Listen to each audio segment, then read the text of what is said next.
The Redmi Note 12 Pro Plus 5G is the most premium among the Note 12 series, with a 200 megapixel camera, 120 watt fast charging, and fast hardware. But to tell you honestly, the first time I got this, I completely wrote it off. But after having this with me for a while, I'm surprised. So, is it worth spending a little more for the Redmi Note 12 Pro Plus? Let's find out. This is Andre. Welcome back to Tech Local. Let's start with what I think is the main selling point of this phone, the 200 megapixel camera.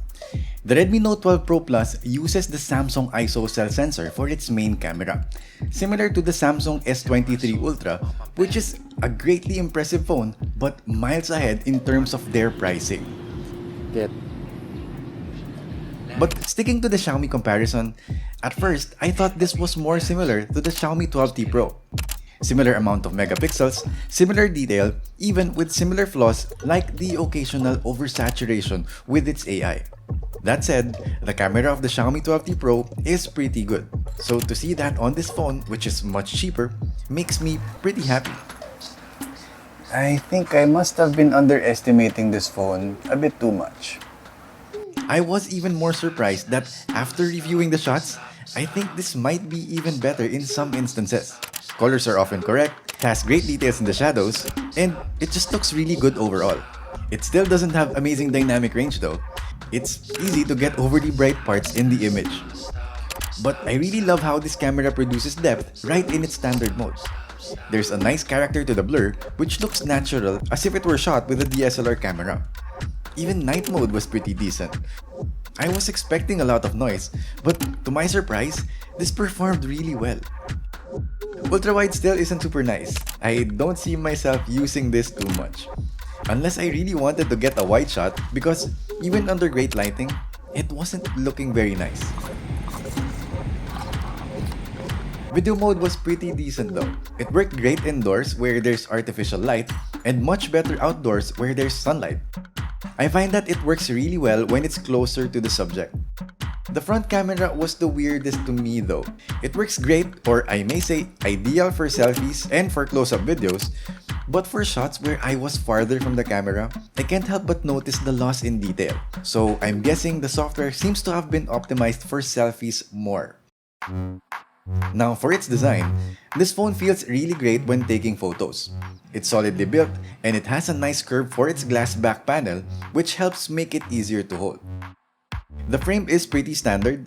There are speaker grills on top and bottom for the stereo speakers, an IR blaster and headphone jack on top, a SIM tray and USB port at the bottom, and all the controls are on the right side where there's a volume rocker and the side-mounted fingerprint sensor.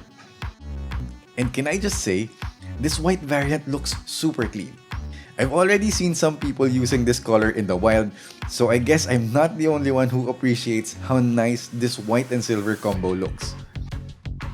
Moving on to the display, the Note 12 Pro Plus has the same 6.67-inch display of the Redmi Note 12 Pro. This is an OLED panel and it's bright, vivid, sharp, and responsive with 120Hz of screen refresh rate. Nothing too fancy nor anything to complain about, but I did find that the vivid color setting did mess with the colors of my photos while viewing, which I initially thought were oversaturated. So that's something to be aware of. I did enjoy watching my share of Disney Plus movies on this though, and for that purpose, I find this very pleasing to look at.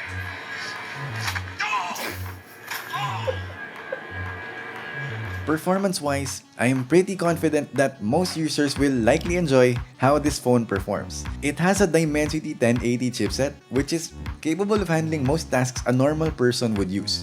Daily tasks are fine, and so is gaming on this phone. It didn't have the very high setting available on Call of Duty Mobile, but on the high setting, it was a pleasurable experience, especially because we have the frame rate on high as well. We of course tried the very popular Honkai Star Rail, and for this one, the phone did struggle playing this on very high, but on high settings, we didn't encounter any problems. On Genshin Impact, I was surprised that it is able to run very high as well, but there's quite a few noticeable frame drops. It is still very playable though, but dropping down the few settings to high would make it even smoother. I do however find it weird that this phone runs Android 12 with the new MIUI 14. For a recently released phone, we would expect the latest Android version on it, especially from this one coming from the mid-range line. That said, I didn't have any issues with it. In fact, this feels incredibly stable. So I really hope a software update would be coming to this soon. One of the biggest differences this has over the Note 12 Pro 5G is that this comes equipped with 120-watt fast charging. We only mostly see that on Xiaomi's top-of-the-line phones. And on this one, it managed to get its 5000 mAh battery fully charged at only 32 minutes, the fastest that the Redmi line has ever seen. While the battery lasted 12 hours and 29 minutes on PC Mark, which is decent, but in real-world use, you can expect a little over a day on this. Being priced at around 22,000 pesos, it's really pushing the Redmi brand to its limits. But if you're looking for a camera phone around this price range, the Redmi Note 12 Pro Plus is not a phone that is hard to recommend. I love the images out of this phone, and it certainly had caught me by surprise. And to see 200 megapixels at this price is pretty remarkable. To Xiaomi's credit, this phone performs great. It's fast. I actually really like it. It's been my gaming phone for weeks, and it does everything you would expect from a mid-range phone. But with the existence of the Redmi Note 12 Pro 5G, it's really hard to choose one over the other, because that one has the Sony IMX766 sensor with very similar specs at a lower price. But I haven't tried that one though, so please let me know if you'd also want me to check out the Redmi Note 12 Pro 5G. And comment below which among the two phones would you choose for yourself. Anyway, that's it for this video guys. I hope you enjoyed watching this. You guys know what to do. I'll see you on the next video.